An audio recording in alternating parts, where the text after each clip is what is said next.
अपने गुरुपाद पद्म परमाराध्यतम नित्रेला प्रविष्टमं विष्णुपाद अष्टतरशत श्रीमद् भक्ति वेदांत नारायण गोस्वामी महाराज जी के चरण कमल में अनंत अनंत कोटि दंडवत प्रार्थना करता हूँ तथा श्री श्री राधा विनोद बिहारी जी के चरणों में अनंत अनंत कोटि दंडवत प्रार्थना। हम लोग कल कथा श्रवण किया था कि कैसे भगवान के सब अवतार हैं, कैसे बलदेव का तत्व है, ये सब श्रवण कि पंचतत्वात्मकं कृष्णं भक्त स्वरूपकं भक्तावतारं भक्ताख्यं नमामि भक्ति सत्विकम्। श्री कृष्ण के भक्त रूप, भक्त स्वरूप, भक्त अवतार, भक्त और भक्त शक्ति, इन पंच तत्वात्मक श्री कृष्ण को मैं प्रणाम करता हूँ। कौन कर रहे हैं? कृष्णदास कविराज गोस्वामी पाद कह रहे हैं। हाँ, श्री चैतन्य महाप्रभु नित्यानंद प्रभु प्रेम के मूल श्री अद्वैत आचार्य हरिदास ठाकुर, श्री रूप गोस्वामी, दामोदर स्वरूप दामोदर राय, रामानंद वंशी वदन, सार्वभौम भट्टाचार्य, श्री रूप सनातन गोस्वामी,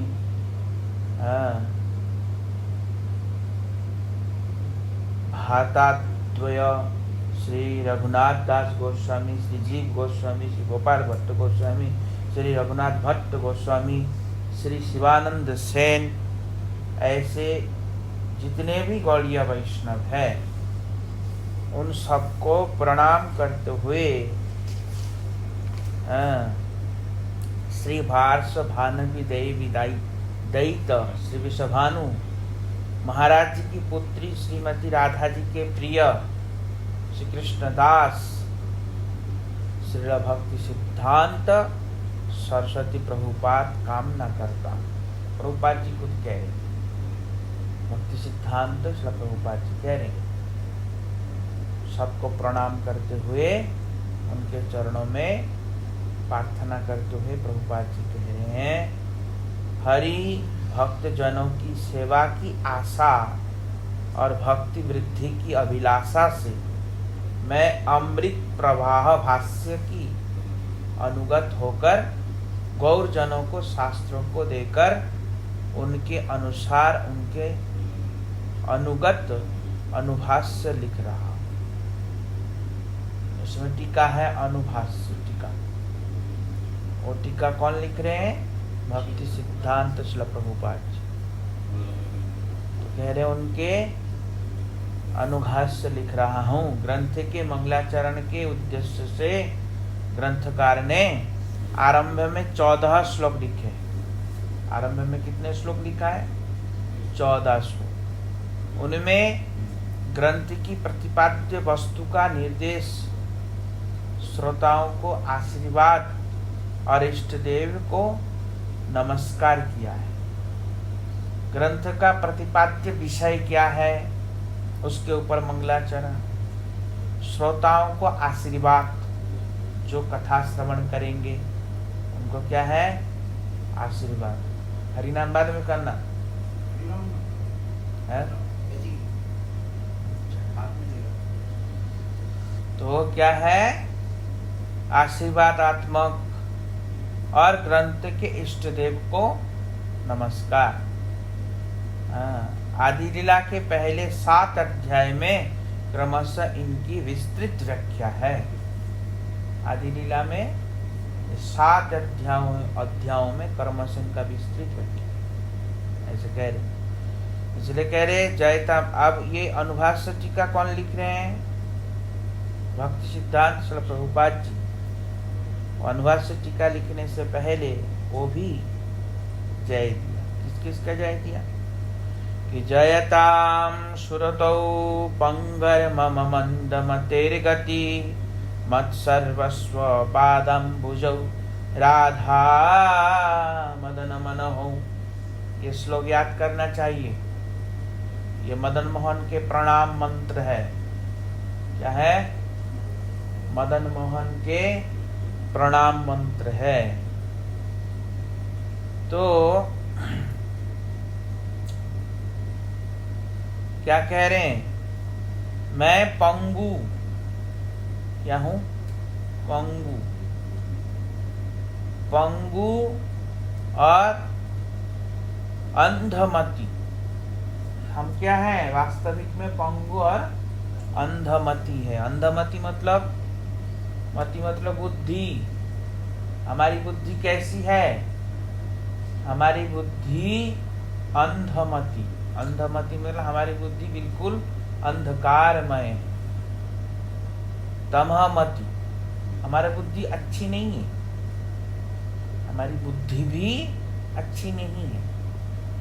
हमारी बुद्धि एकदम खराब है, जो अंधकारमय है, ऐसा हमारी बुद्धि है। जहाँ कहाँ लेके जाती है हमारी बुद्धि? हमेशा अंधकार की ओर लेके जाती है।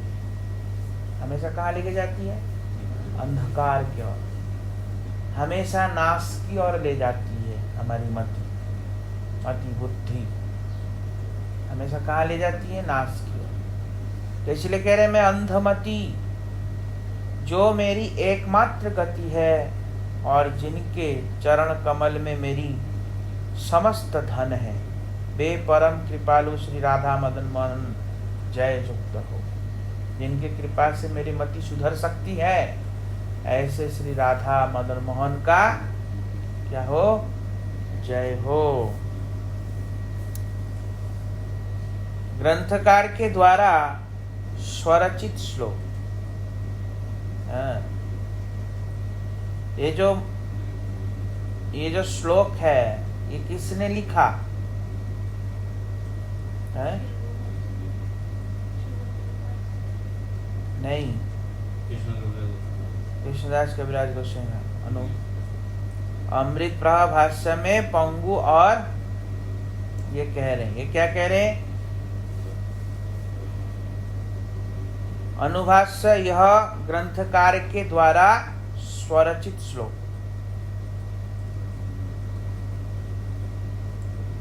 ग्रंथकार के द्वारा स्वरचित श्लोक है। तो क्या कह रहे हैं फिर? त्रिव्यत वृंदारण्य कल्पद्रुमाद श्रीमद रत्नागर सिंहासनस्थौ श्री श्री राधा गोविंद दिव्यो पृष्ठलिभिः सेव्यमानो स्मरामि। ज्योतिर्मय शोभायुक्त वृंदावन के कल्प वृक्ष के नीचे, वृंदावन के कल्प वृक्ष के नीचे रत्न मंदिर में स्थित सिंहासन के ऊपर विराजमान श्री राधा गोविंद प्रिय सखियां उनकी सेवा कर रही। राधा गोविंद देव बैठे हैं विराजमान, और उनकी प्रिय सखियां क्या कर रही हैं? राधा गोविंद की सेवा कर रही हैं। राधा गोविंद की सेवा कर रही, तो सेवा में परिलिप्त है उनकी सखियां। ऐसे जो राधा गोविंद है, मैं उनका स्मरण करता हूं। पहले क्या बताया?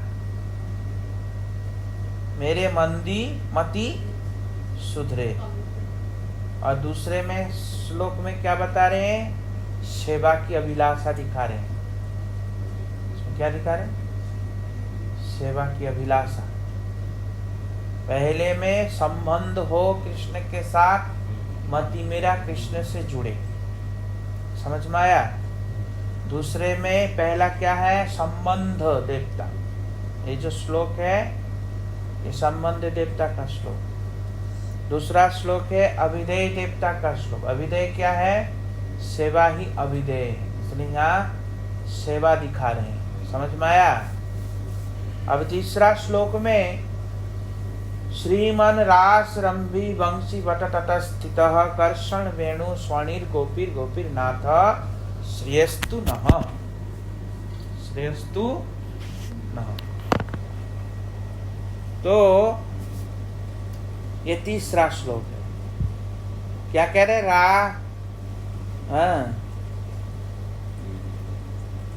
रास रस के प्रवर्तक बंशीवट के तट पर स्थित होकर श्री मद गोपीनाथ वेणुध्वनि के द्वारा गोपियों को आकर्षित कर रहे हैं। वे हमारे मंगल का विधान करें। यह हमारा मंगल का विधान। यहाँ क्या कह रहे हैं? रास मंडल, रास के रस स्थान। रास का रस स्थान कहाँ है? बंशीवट। कहाँ है? बंशीवट। तो बंशीवट में कृष्ण हमको क्या करे? बंशीवट में बोलते हमको भी कृष्ण आकर्षित करे अपने ओर। यह हमारा प्रयोजन है। समझ में आ रहा है? नहीं आ रहा? ये प्रयोजन है। पहला क्या है? अभिधेय सेवा और संबंध। हमारा संसार से मति हटके कृष्ण से जुड़े, संबंध। संबंध अभिधेय। अब आप क्या आया? प्रयोजन। तो प्रयोजन में क्या है? कृष्ण मेरे को भी अपनी ओर आकर्षित करे और मैं भी कृष्ण के प्रति आकर्षित हो जाऊं। ये प्रयोजन है। दूसरा क्या नाम है? हमारा मन हटके क्या नाम है? संसार से कृष्ण में लग जाए। दूसरा क्या नाम है? तीसरा कृष्ण को आकर्षित करें, हम कृष्ण को आकर्षित करें। पहला हमारा जो है, हमारी बुद्धि जो है, मंद बुद्धि भगवान कृष्ण के चरणों में लग जाए, संसार से हटके। दूसरा क्या नाम है? हमारा कृष्ण से क्या नाम है? संबंध हो जाए, हमारा मन कृष्ण में लग जाए, संसार सेवा। दूसरा हमारा सेवा। राधा तो गोविंद देव की सेवा। अभिधेय क्या है? हमारा सेवा ही अभिधेय। हमको क्या नाम? राधा गोविंद की सेवा मिले, सेवा में रहना चाहिए, सेवा करनी चाहिए। ये अभिधेय तत्व। तो दूसरा क्या है? पहला संबंध होगा तभी तो सेवा करेगा ना। पहले सबसे पहले संबंध हमारा संसार से मन हटकर भगवान में लग जाए। हाँ, तो संबंध होगा तो फिर सेवा करेंगे, और सेवा करेंगे तो फिर कृष्ण के प्रति आकर्षित होंगे। सिंपल सी बात है। हमारा संबंध होगा, सेवा करेंगे, कृष्ण के प्रति आकर्षित कृष्ण हमारे प्रति हम होंगे। हम होंगे और कृष्ण हमारे होंगे। कृष्ण तो आकर्षित क्या? कृष्ण आकर्षित करता है, होता नहीं है। नहीं समझे? इसमें तो श्लोक में कह रही हूँ जी कि वो हमें भी आकर्षित करे, हम भी उनके प्रति। हाँ, तो वही तो कह रहा हूँ, आकर्षित करता है। गोपियों को आकर्षित कर रहे हैं हमारे मंगल का विधान। तो जैसे गोपियों को आकर्षित करते हैं ऐसे हमको भी आकर्षित कर। किसके द्वारा? बांसुरी के द्वारा जैसे गोपियों को आकर्षित करते हैं ऐसे कृष्ण हमको भी आकर्षित करे। नहीं समझ में आया? तो इसलिए ऐसे कृष्ण हमको क्या करे? आकर्षित करे। बंशी वट वृक्ष के मूल देश में अवस्थित स्वच्छंद विचरण करने वाले वे गोपीनाथ हमारी प्रेम संपत्ति। वो गोपीनाथ कौन है? हमारा एकमात्र संपत्ति है वो गोपीनाथ, प्रेम संपत्ति। और कोई हमारा संपत्ति नहीं है। संसार का किसी भी प्रकार के संपत्ति हमारा नहीं है। हमारा एकमात्र संपत्ति क्या है? गोपीनाथ है। संपत्ति क्यों कहा? क्योंकि वही प्रयोजन है। वो क्या है? प्रयोजन। हाँ, अभिधेय में क्या होता है? अभिधेय करना होता है, साधन। अभिधेय में क्या? साधन, सेवा। और प्रयोजन मतलब प्रेम। प्रेम ही प्रयोजन है। किसका प्रेम? कृष्ण की प्रेम प्राप्त करना ही प्रयोजन है। समझ में आया? सेवा कब करेंगे? जब संबंध होगा। उससे पहले सेवा नहीं हो सकता।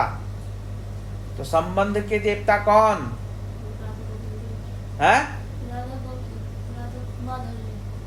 राधा माधव है, राधा गोविंद देव है।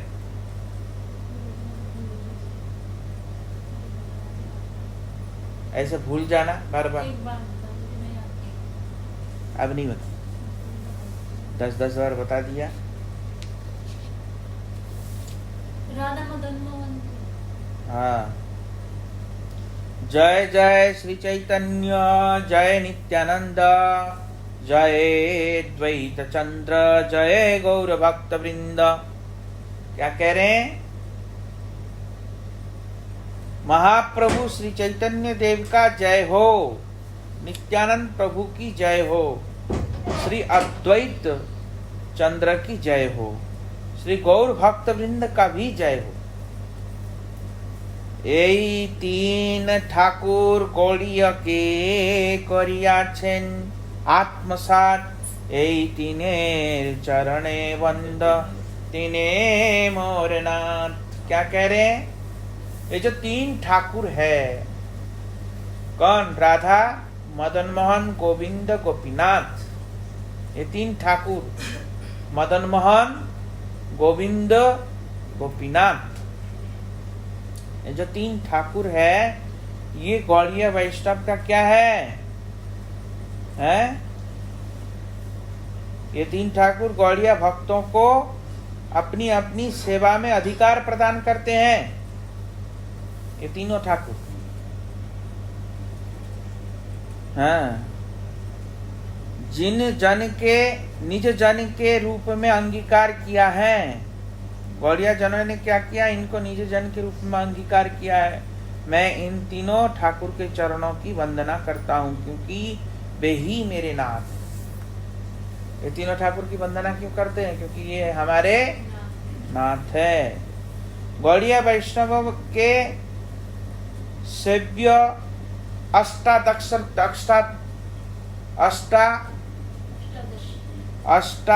अक्षर गोपाल मंत्र जो है, उसमें इन तीनों ठाकुर का नाम है। जानती हैं?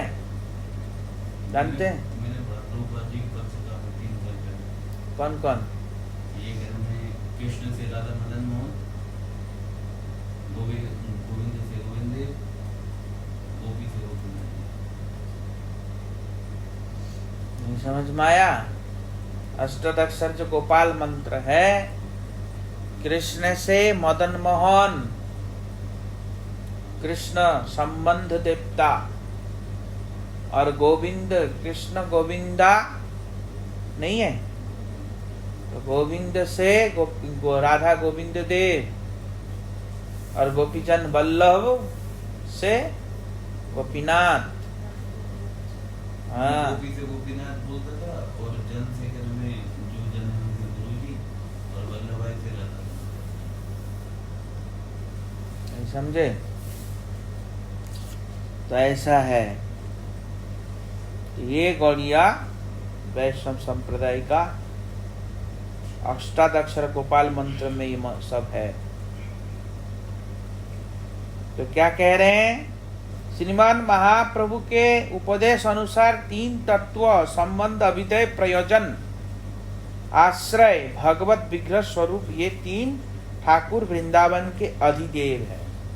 ये जो तीन ठाकुर जी है, ये वृंदावन के क्या है? अधिदेव वृंदावन, ये तीनों ठाकुर। और गौड़ीय शब्द का अर्थ है गौड़ देश। गौड़ देश से गौड़िया शब्द का अर्थ बना है। इससे गौड़ देश से हिमालय के दक्षिण और विंध्याचल के उत्तर में स्थित भारतवर्ष का भाग आर्यावर्त कहा जाता है। क्या कहा जाता है? आर्यावर्त। आर्यावर्त कैसे हुआ है? आर्यावर्त कैसे हुआ?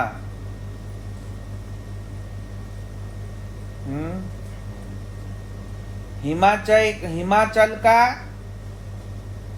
और विंध्याचल का उत्तर में स्थित भारतवर्ष का भाग आर्यावर्त कहा जाता है।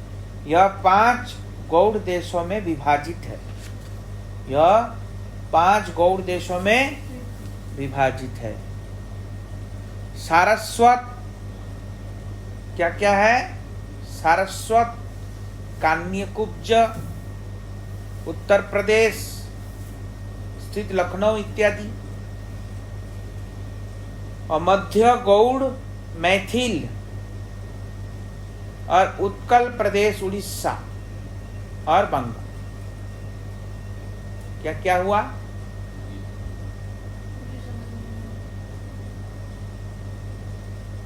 कितना बताया?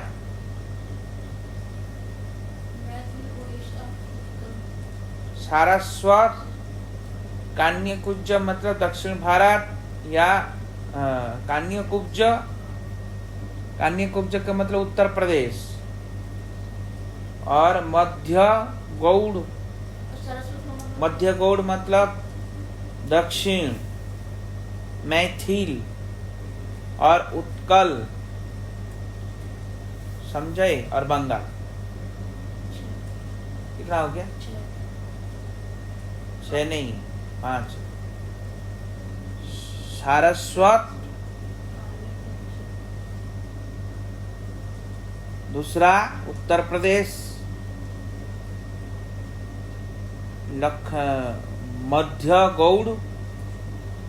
मध्य गौड़ मैथिल इत्यादि है उसमें। मध्य गौड़ में ही मैथिल इत्यादि है। और उत्कल मतलब उड़ीसा और बंगाल। कितना हुआ? 5। पांचों को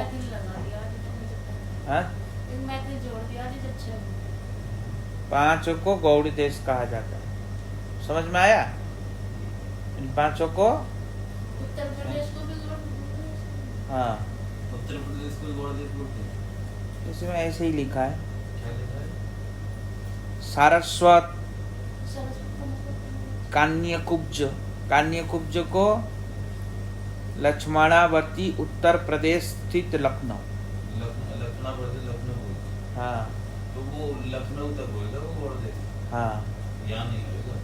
हाँ, उत्तर प्रदेश में आता है लखनऊ। उत्तर प्रदेश स्थित कान्यकुब्ज स्थान है। लखनऊ में है वो गौड़ देश। लोग कान्यकुब्ज लखनऊ के पास है। कान्यकुब्ज जगह का नाम, कान्यकुब्ज।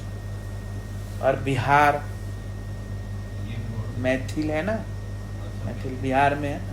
मैथिल वो नेपाल के पास मैथिल। तो वो बिहार का और बंगाल का तो एक ही साथ हो जाता है ना। धनबाद से क्या नाम हो जाता है बॉर्डर। और उड़ीसा,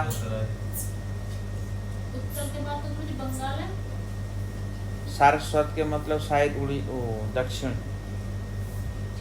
वो सीमाओं से बता रहे हैं। ये ऐसे सीमा रखी है चारों तरफ गौड़ देश की सीमा बता रहे हैं। ये 5 नगरों से। सारस्वत मतलब शायद दक्षिण। समझ में आया? तो पहले बंगाल को भी, अब सुनो, ये तो हो गया ना 5 देशों को गौड़ देश।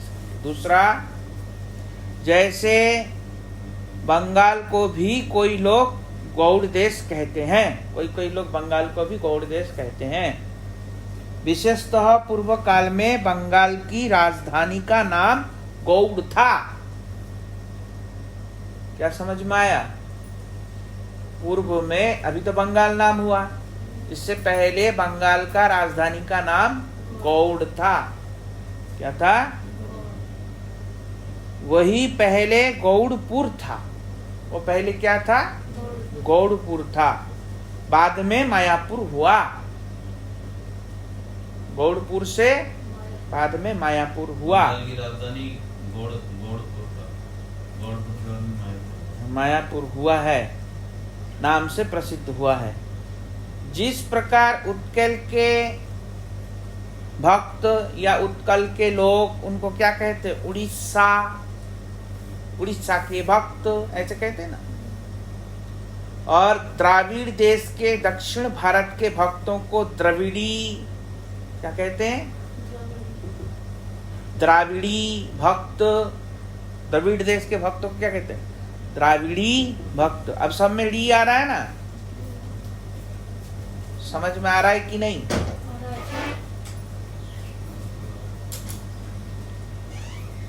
उत्कल के भक्तों को उड़ीसा भक्त क्या कहते हैं? उड़ीसा भक्त। और द्रविड़ के भक्तों को द्राविड़ी भक्त कहा जाता है। उसी प्रकार बंगाल के भक्तों को गौड़िया भक्त नाम से जाना जाता है। समझ में आया? उसी प्रकार बंगाल के भक्तों को गौड़िया भक्त के नाम से जाना जाता है। जैसे आर्यावर्त के नाम से दक्षिण भारत भी 5 द्रविड़ देशों में विराजित है। आर्यावर्त के नाम से बताया था ना, आर्यावर्त। आर्यावर्त के नाम से आर्यावर्त के समान दक्षिण भारत भी 5 आर्यावर्त के समान दक्षिण भारत भी 5 द्रविड़ों में विभाजित है।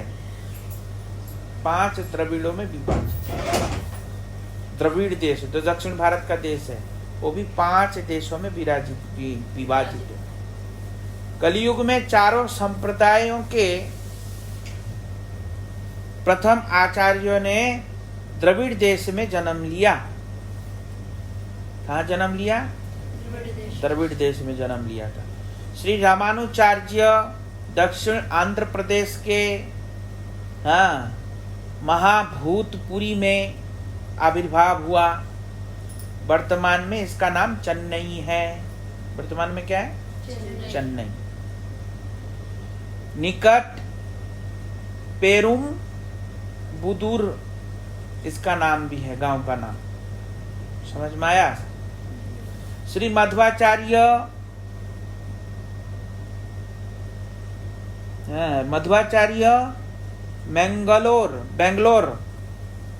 मैंगलोर है वैसे, अभी तो बैंगलोर कहेंगे शायद। तो बैंगलोर या मैंगलोर के जिले के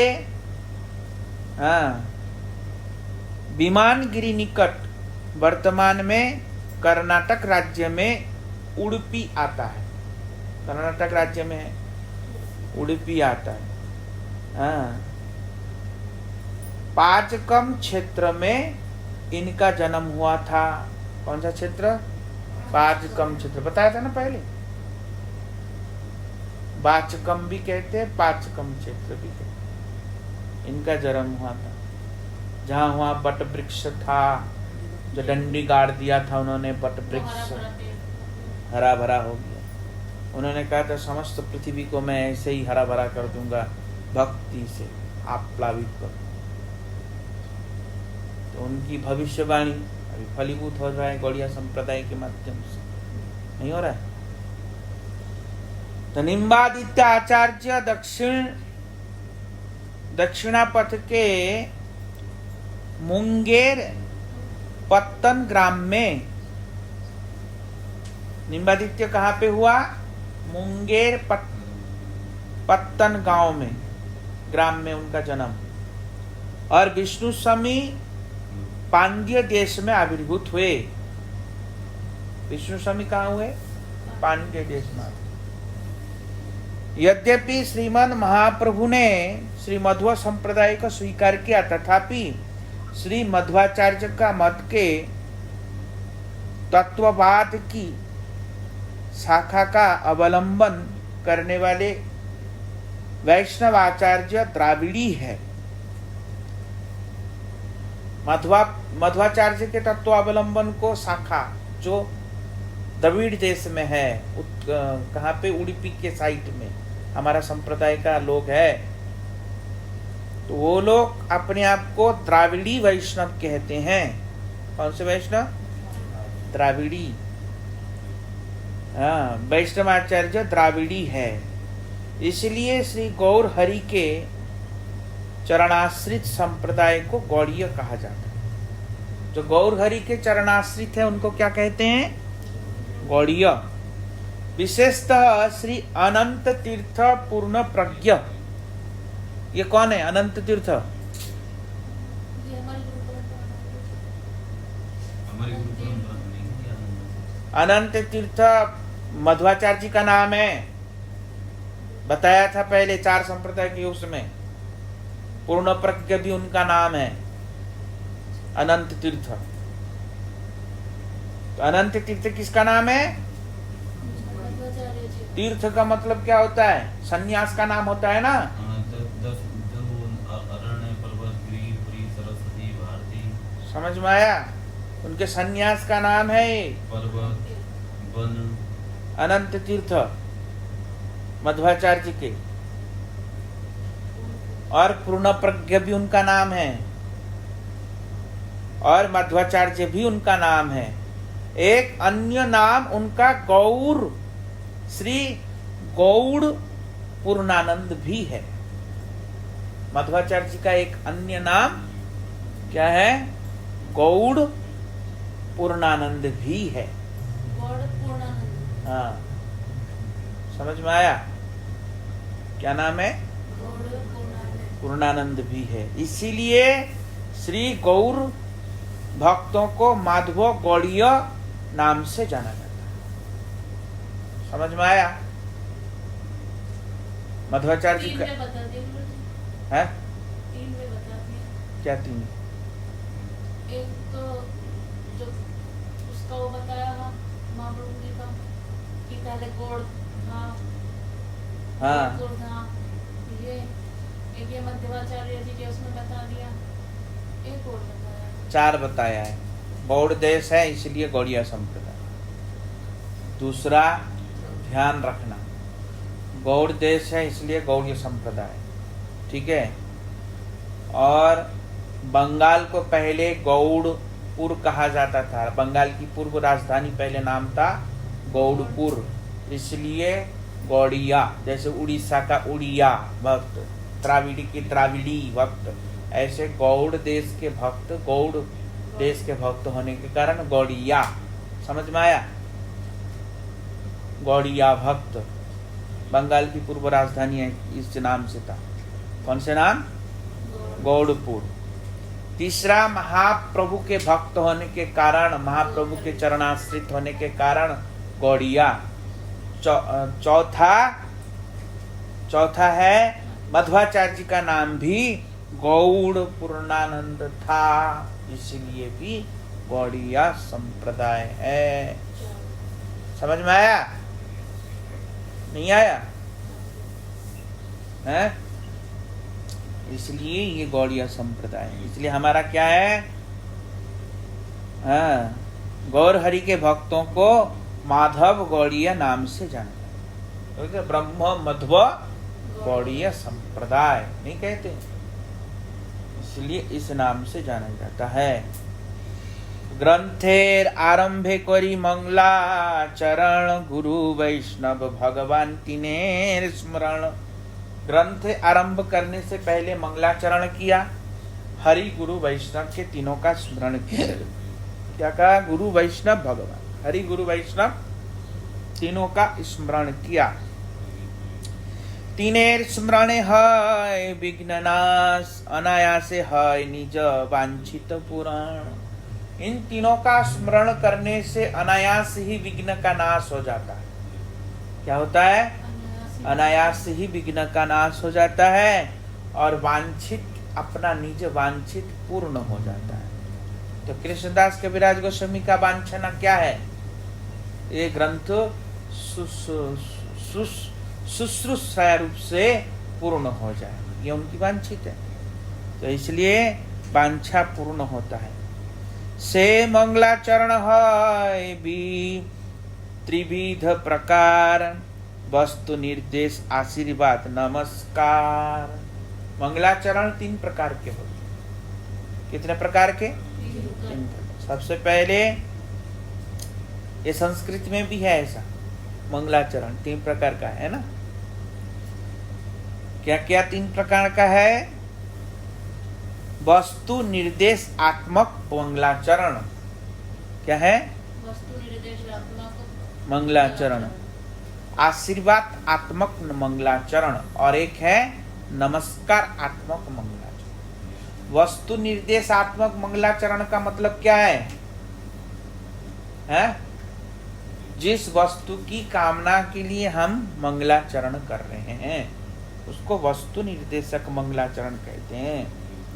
आशीर्वादात्मक, हमको इस वस्तु की प्राप्ति के लिए आशीर्वाद प्रदान करे। और नमस्कारात्मक, हमारा मंगल हो करके ये नमस्कार। समझ में आया? तो 3 प्रकार के मंगलाचरण सब जगह में होता है। तो 3 प्रकार के मंगलाचरण ग्रंथकार ने किया। अब क्या कह रहे हैं? प्रथम 2 श्लोके इष्ट देवेर नमस्कार सामान्य बे विशेष रूपे द्वित प्रकार। तृतीय श्लोके ते करी वस्तुर निर्देश यहाँ होते है पर तत्वेर उद्देश्य। मैंने प्रथम 2 श्लोक में 2 श्लोकों के द्वारा सामान्य विशेष 2 प्रकार के इष्ट देव श्री कृष्ण चैतन्य को नमस्कार किया है। तृतीय श्लोक में प्रतिपाद्य विषय वस्तु निर्देशक मंगलाचरण किया, मतलब प्रणाम किया, जिसका उद्देश्य है परम तत्व का निरूपण। चतुर्थ श्लोक में श्री कृष्ण चैतन्य चरणों में कृपा भिक्षा, उद्देश्य में परम तत्व का निरूपण किया। नहीं समझे? इसी प्रकार कर रहे हैं। अब क्या कह रहे हैं? यही श्लोके कोरी बाह्य तारकरण 5ष्ठ श्लोके कही मूल प्रयोजन। यही 6 श्लोके कृष्णे चैतन्येर तत्व आर 5 श्लोके नित्यानंदेर महत्व। यहाँ पे सभी भगवत अवतार भगवान के भक्त सबके क्या कर रहे हैं?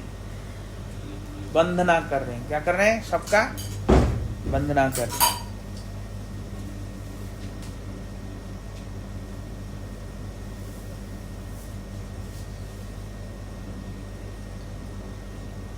श्री पंचतत्व की व्याख्या प्रस्तुत की है।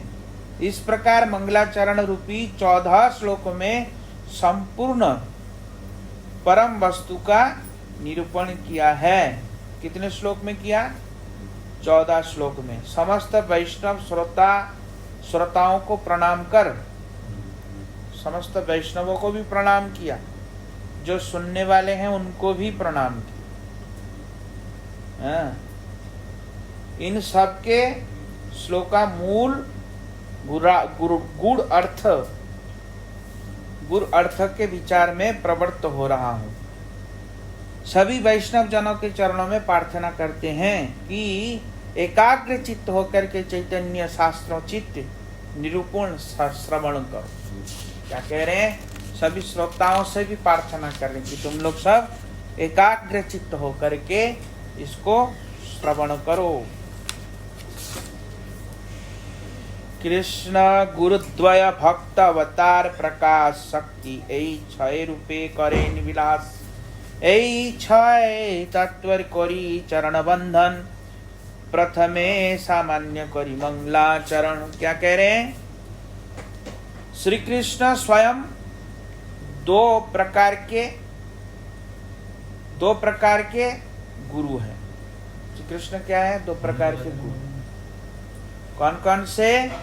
दीक्षा गुरु और शिक्षा गुरु। कृष्ण ही स्वयं 2 प्रकार के गुरु हैं, दीक्षा और शिक्षा गुरु। और भक्त अवतार और अपने प्रकाश और निज शक्ति, इन 6 रूपों में विलास करते हैं। कृष्ण क्या करते हैं? 6 रूपों में विराजमान। कौन कौन सा? शिक्षा गुरु, दीक्षा गुरु, भक्त के रूप में, अवतार के रूप में, और शक्ति के रूप में, और स्वयं भगवान के रूप में। कितना हो गया? 6 हो गया ना। तो 6 रूपों में कृष्ण विलास करते हैं, स्वयं ही कृष्ण होते हैं इनमें सब। ये कोई अलग अलग नहीं है। कौन कौन सा? शिक्षा गुरु, दीक्षा गुरु, भक्त। सबसे पहले दीक्षा गुरु, शिक्षा गुरु, दीक्षा गुरु, शिक्षा गुरु, हाँ, फिर भक्त, अवतार और प्रकाश। देखो, शिक्षा गुरु, दीक्षा गुरु, दीक्षा गुरु, शिक्षा गुरु, भक्त, अवतार, प्रकाश और शक्ति। नहीं, भगवान, प्रकाश और शक्ति, ये 6 है। स्वयं कृष्ण है ही तो, नहीं समझे? प्रकाश मतलब भगवान है। भगवान की जितनी भी प्रकाश है वो भगवान है। समझ में आया? प्रकाश कौन कौन है? नित्यानंद प्रभु है, अद्वैत आचार्य है, ये सब भगवान के क्या है? प्रकाश है भगवान के। और दीक्षा गुरु, शिक्षा गुरु, भक्त, अवतार, भगवान के जितने भी अवतार है, मत्स्य, कुर्म, वामन, ये सब अवतार है। और शक्ति, भक्त कौन है? श्रीनिवास आचार्य इत्यादि जो भक्त है। ये 6 रूपों में या जितने भी भक्त आगे बनेंगे वो सब के रूप में भगवान विलास करते। भक्त मतलब वैष्णव समझ लो। भक्त के मतलब क्या है? वैष्णव। हाँ, खोलो, मामा होगा। तो ये 6 रूपों में कृष्ण विराजमान है। कितने रूपों में विराजमान है? 6 रूपों में। गुरुद्वय शब्द से दीक्षा गुरु और शिक्षा गुरु को समझना चाहिए। दोनों ही अभिन्न परतत्व है। दोनों गुरु ही अभिन्न परतत्व है। दीक्षा गुरु और शिक्षा गुरु में लीलावशतः भेद दृष्ट होने पर भी शिष्य के लिए वे दोनों ही समान तत्व है। लीला के लिए दोनों अलग अलग है, पर शिष्यों के लिए दोनों को ही समान दृष्टि से देखना पड़ेगा। जैसे दीक्षा गुरु को देखेंगे ऐसा शिक्षा गुरु को देखेंगे। और शिक्षा गुरु को दीक्षा गुरु से ज्यादा देखेंगे तो अपराध होगा। और एक ही समान पूजनीय है। दोनों ही एक जैसा ही पूजनीय है। समझ में आया? दोनों ही एक जैसे पूजनीय हैं। इसलिए कह रहे वंदे गुरु नीस भक्ता नीस मीस अवतारकान तद कांश्च तद शक्ति चैतन्य संज्ञकम। क्या कह रहे हैं? मैं दीक्षा और शिक्षा भेद से दोनों गुरुओं की और श्रीनिवास आदि भगवत भक्तों की, श्री अद्वैत आचार्य प्रभु आदि भगवान के अवतारों की, नित्यानंद प्रभु आदि भगवान के प्रकाश की, गदाधर पंडित आदि भगवान की शक्ति की, और स्वयं भगवान को क्या करता हूँ? स्वयं भगवान चैतन्य महाप्रभु को प्रणाम करता हूँ। कितना हो गया? 6 हो गया ना? कितना हो गया? 6। भगवान लगा तो पूरे 7 हुए। भगवान सुनो, दीक्षा और शिक्षा, श्रीनिवास आदि भक्त वृंद को, अद्वैताचार्य आदि प्रभु और भगवान अवतारों की, नित्यानंद प्रभु और नित्यानंद प्रभु स्वप्रकाश और गदाधर पंडित आदि शक्ति और स्वयं भगवान 6 तो हुआ, 7 कहाँ से हो गए? मुझे मैं ऐसा लगा रही दीक्षा गुरु शिक्षा गुरु भक्त और अवतार शक्ति और प्रकाश और फिर स्वयं भगवान बता दीजिए। तो ऐसे करके 6 का मैं परतत्व की वंदना करता हूँ, ऐसे करके परतत्व की वंदना कर रहे हैं, क्योंकि भगवान इन 6 रूपों में विराजमान है। श्री कृष्ण चैतन्य देव की लीला वर्णन के विचार से सर्वप्रथम यह समझना आवश्यक है कि कथा श्री चैतन्य नाम किसी एक नश्वर व्यक्ति के संबंध में नहीं है। ये जो कथा है चैतन्य देव का, ये किसी नश्वर व्यक्ति के विशेष में नहीं कहा जा रहा है, अपितु यह व्यापकता धर्म से युक्त भगवान के संबंध में। ये किसी नश्वर व्यक्ति की कथा नहीं है। ये किसकी कथा है? भगवान की कथा है। स्वयं भगवान जो समस्त जगत के व्यापक है, उन भगवान की कथा है। उनके संबंध में, उनके संबंध के विषय में चर्चा है। इस श्लोक में गुरुवर्ग को बहुवचन में प्रयुक्त इस भक्तान भागवत परमहंस अथवा वैष्णवों को, मैंने बताया था पहले, भक्तों को वैष्णव समझ लो। ईसम ईश्वर के अवतार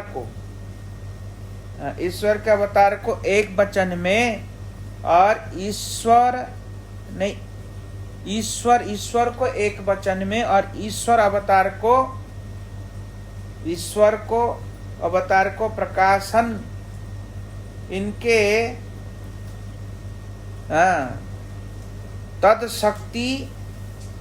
शक्तियों को, यद्यपि ये सभी श्री कृष्ण चंद्र की संज्ञक है, इसलिए यहाँ पे श्लोक में कहा ना कृष्ण चैतन्य संज्ञक, यद्यपि ये कृष्ण चैतन्य के संज्ञक है। संज्ञक मतलब एक ही है, अलग अलग नहीं। कौन कौन सा? भगवान 6 रूपों में विराजमान है, एक ही है। तत्व क्या है? एक है, किंतु प्रत्येक का वैशिष्ट है। फिर भी प्रत्येक का वैशिष्ट है। क्या बताया पहले? भगवान 6 रूपों में विराजमान है और सब एक है, एक ही तत्व है, अलग अलग नहीं। पर फिर भी प्रत्येक का वैशिष्ट है, किंतु प्रत्येक का ही वैशिष्ट, प्रत्येक का अलग अलग वैशिष्ट है। उनके परस्पर इस पार्थक्य की आलोचना आवश्यक है।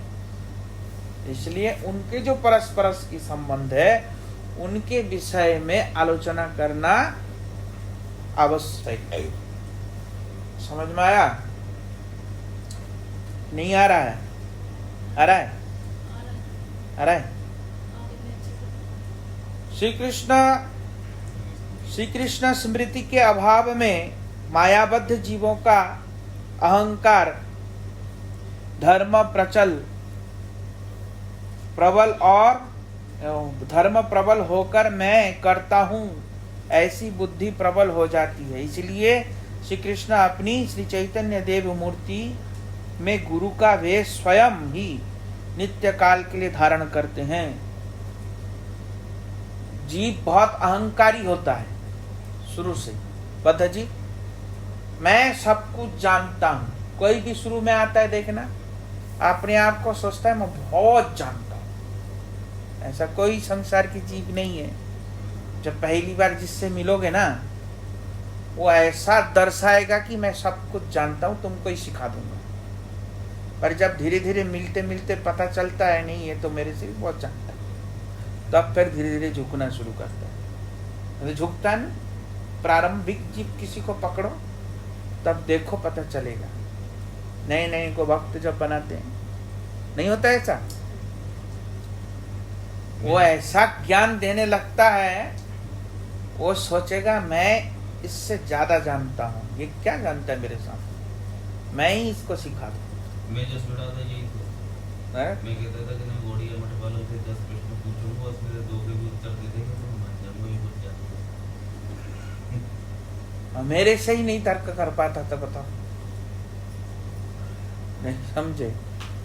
तो ऐसा प्रत्येक व्यक्ति सोचता है ऐसा। इसलिए श्री कृष्ण चैतन्य देव मूर्ति में गुरु का भेष स्वयं ही नित्य काल के लिए धारण करते हैं। इसलिए कृष्ण ही स्वयं गुरु रूप में, चैतन्य देव ही स्वयं गुरु रूप में धारण करके इस जगत में आते हैं। गुरु होकर जीवों की चेतन को जागृत करते हैं। गुरु होकर क्या करते हैं? जीव के चेतना को जागृत करते हैं। जो चेतना सोया पड़ा है उस चेतना को उठाते हैं, जगाते हैं, वास्तविक मंगल विधान करते हैं। कौन करते हैं? गुरु।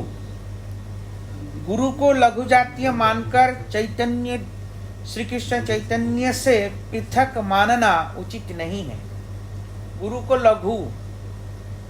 लघु मतलब क्या है? छोटा।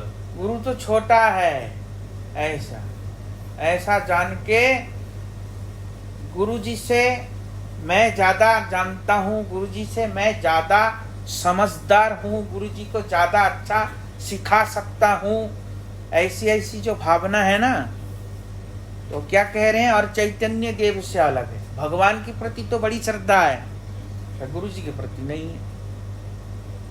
समझ में आया? तो ऐसा होने से वो भक्ति नहीं कर सकता है, और ना उचित है। भगवान से गुरु अलग नहीं है। गुरु 3 प्रकार के होते हैं।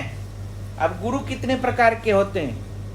गुरु 3 प्रकार के होते हैं। एक है दीक्षा गुरु, दूसरा है शिक्षा गुरु, तीसरा है चैत्य गुरु। कौन सा? दीक्षा गुरु, शिक्षा गुरु, चैत्य गुरु। गुरु अद्वैत ज्ञान दाता दीक्षा गुरु है। जो अद्वैत ज्ञान दाता है वो कौन है? दीक्षा गुरु है। शिक्षा गुरु के उपदेशों को धारण करने की सुविधा एवं भक्ति देते हैं। अब कह रहे हैं दीक्षा गुरु क्या करते हैं? जो संबंध गुरु है, संबंध गुरु किसको कहते हैं? जो दीक्षा प्रदान करते हैं, वो संबंध दाता गुरु है। जो दीक्षा देते हैं वो क्या है? संबंध दाता गुरु। और दूसरा गुरु है शिक्षा गुरु। वो भजन शिक्षा, शास्त्रों की शिक्षा दे करके उसको मजबूत बनाता है। शास्त्रों की शिक्षा देके क्या करते हैं? उसको मजबूत बनाता है। वो क्या हुआ? शिक्षा गुरु। और तीसरा है चैत्य गुरु। तीसरा चैत्य गुरु क्या करते हैं? बोलते हैं चैत्य गुरु ही ये जो गुरु की शिक्षा और भजन गुरु, दीक्षा गुरु के मंत्र को, उनके उपदेशों को ग्रहण करने की शक्ति कौन प्रदान करता है? चैत्य गुरु प्रदान करता है। बिना चैत्य गुरु के दीक्षा गुरु और शिक्षा गुरु के उपदेशों को भी ग्रहण नहीं कर पाएगा। तो चैत्य गुरु का काम क्या है? और शास्त्रों और गुरु के जो उपदेश हैं उनको धारण करने की जो शक्ति प्रदान करते हैं। तो ये चैत्य गुरु कौन? ये भगवान है। चैत्य गुरु मतलब हमारे हृदय में जो बैठे हैं, परमात्मा। समझ में आया? ये अगर गुरु दीक्षा गुरु हमारे शास्त्रों की और सब चीज की जानकारी दे रहे हैं तो मतलब फिर क्या देने से क्या पालन कर पा रही है? क्या पालन तो चैत्य गुरु ही करवाते हैं ना कृष्ण। इतना तो सब जानती हैं, जा करती हैं क्या? फिर समझ में आया? करने के लिए वो शक्ति कौन देगा? चैत्य गुरु। तो उनसे भी प्रार्थना करना पड़ता है, प्रभु हमको आप शक्ति प्रदान करे, हम अपने गुरु वर्गों की वाणियों को हृदय में धारण कर पाए। चैत्य गुरु भगवान है ना कृष्ण? हाँ, कृष्ण भी है, अंत परमात्मा भी है। अच्छा, जो कृष्ण है हृदय में बैठा है ना, वही तो चैत्य गुरु है। तो वो कृष्ण है कि विष्णु है? वो तो कृष्ण अरे कृष्ण विष्णु अलग अलग है क्या? कहली तो बोला था, फिर भी वो तो कृष्ण की गला की भी हाँ, फिर भी वही है चैत्य गुरु। समझ में आया? तो क्या कह रहे हैं, ये सब शक्ति कौन प्रदान करते हैं? चैत्य गुरु। इसलिए श्री चैतन्य देव स्वयं ही दीक्षा गुरु रूप में दिव्य ज्ञान अर्थात अविचारिणी एकांतिक भक्ति प्रदान करते हैं। अविचारिणी या अव्यभिचारी, क्या?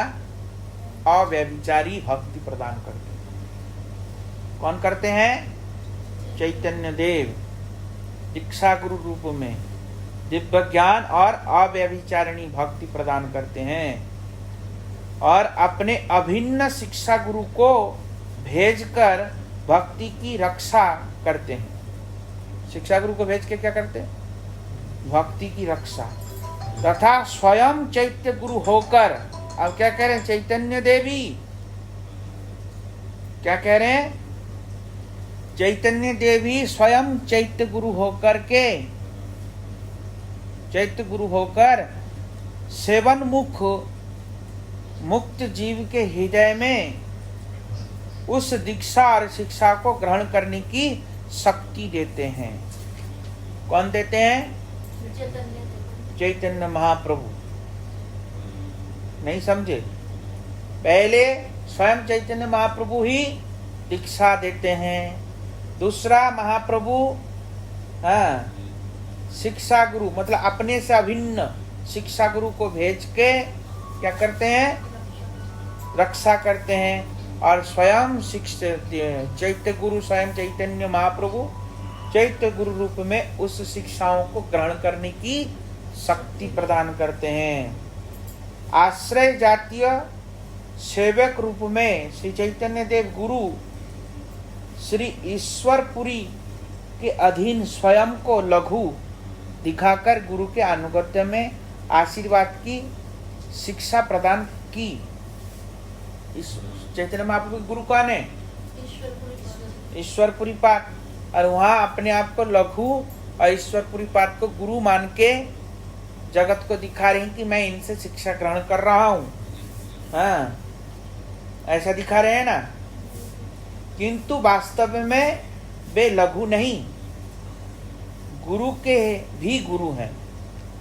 वास्तविक में भगवान लघु नहीं, भगवान गुरु के भी गुरु। समझ में आया?